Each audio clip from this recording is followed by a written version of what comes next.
হাঁসের মাংসের কালার ঠিক রেখে গন্ধ দূর করে কিভাবে পারফেক্টলি হাঁসের মাংস রান্না করবেন সেই রেসিপি আজকে আপনাদের মাঝে আমি শেয়ার করব। আসসালামু আলাইকুম এভরিওয়ান, কেমন আছেন সবাই? আশা করি সবাই ভালো আছেন। সিম্পল কুকিং বাই আশাতে সবাইকে স্বাগত জানাচ্ছি। আজকে আমি আপনাদের মাঝে শেয়ার করব পারফেক্টলি কিভাবে হাঁস রান্না করা যায় সেই রেসিপি। তার জন্য নিয়েছি এখানে হাঁসের মাংস, এখানে রেগুলার কাট করে 2 কেজি অনুমানিক হাঁসের মাংস নিয়েছি। হাঁসের মাংস রান্না করার জন্য একটি প্যানের মধ্যে এখানে অ্যাড করে দেব 1/3 কাপ রান্নার তেল। তেল যখন গরম হয়ে আসবে মাঝারি সাইজের 5টি পেঁয়াজ কুচি অ্যাড করে দেব। পেঁয়াজ ভাজতে ভাজতে যখন ব্রাউন কালার হয়ে আসবে তখন এখানে অ্যাড করে দিব 1/3 কাপ পানি।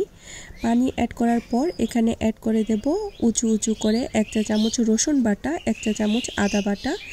আদা রসুনের পরিমাণটা একটু বাড়িয়েই ব্যবহার করতে হবে, কারণ আদা রসুন বেশি দিলে কিন্তু হাঁসের যে একটা এক্সট্রা গন্ধ সেটা কিন্তু কেটে যায়। আঁচ মিডিয়ামে রেখে ভালো করে নেড়েচেড়ে 5 মিনিট পর্যন্ত আদা রসুন আমি ভেজে নেব। আমরা অনেকেই হাঁসের মাংস রান্না করলে কিন্তু কালার একদম সুন্দর হয় না, একদম কালো কালো হয়ে যায়।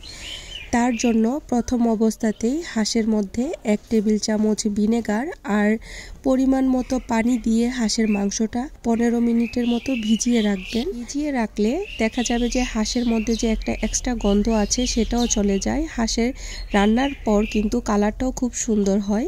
আর অনেকেই আমরা হাঁসের মাংস রান্না করার প্রথম অবস্থাতেই কিন্তু কলিজাটা দিয়ে ফেলি রান্নার মধ্যে। এটা একদমই করবেন না। চুলা থেকে নামানোর 15-20 মিনিট আগে হাঁসের মাংসের যে কলিজাটা সেটা দিবেন, এতে দেখা যাবে যে কালারটা খুবই সুন্দর থাকবে। ছোট ছোট টিপসগুলো যদি আপনারা ফলো করে হাঁসের মাংস রান্না করেন তাহলে দেখবেন একদম পারফেক্টলি হাঁসের মাংস রান্না হচ্ছে। আমি কিন্তু কথা বলতে বলতে এখানে মশলা ব্যবহার করেছি। এখানে গুঁড়া মশলা যেমন হলুদ, মরিচ, ধনিয়া মানে পরিমাণ মতো ব্যবহার করেছি। আজকে আর মশলার পরিমাণটা বলবো না, আপনারা প্লিজ দেখেই বুঝে নেবেন। আমি গরম মশলার মধ্যে কিন্তু কোনো আস্ত গরম মশলা এখানে ব্যবহার করিনি। আমি এখানে গুঁড়া মশলাটা ব্যবহার করেছি, যেমন এলাচ, দারচিনি, লং, গোলমরিচ মানে জয়ফল, জয়ত্রী সবগুলো গরম মশলা একসাথে পাটায় পিষে হালকা তাওয়ার মধ্যে টেলে অবশ্যই তারপর আমি গুঁড়া করে নিয়েছি, সেটাই আমি এখানে ব্যবহার করছি। এভাবে মশলা ব্যবহার করলে কিন্তু তরকারির ফ্লেভারটা খুব ভালো আসে। আর আস্ত ব্যবহার করলে অনেক সময় দেখা যায় দাঁতের নিচে পড়ে, খেতে ভালো লাগে না। সেজন্য আমি গুঁড়া মশলাটাই ব্যবহার করি প্রত্যেকটা মাংস জাতীয় রান্নার মধ্যে। তারপর আমি কিন্তু ভালো করে নেড়েচেড়ে মশলার সাথে মাংসটা আমি মিশিয়ে নিয়েছি। চুলার আঁচ মিডিয়ামে রেখে এভাবে ভালো করে নেড়েচেড়ে ঢাকনা দিয়ে ঢেকে আমি বারবার করে কষিয়ে নেব।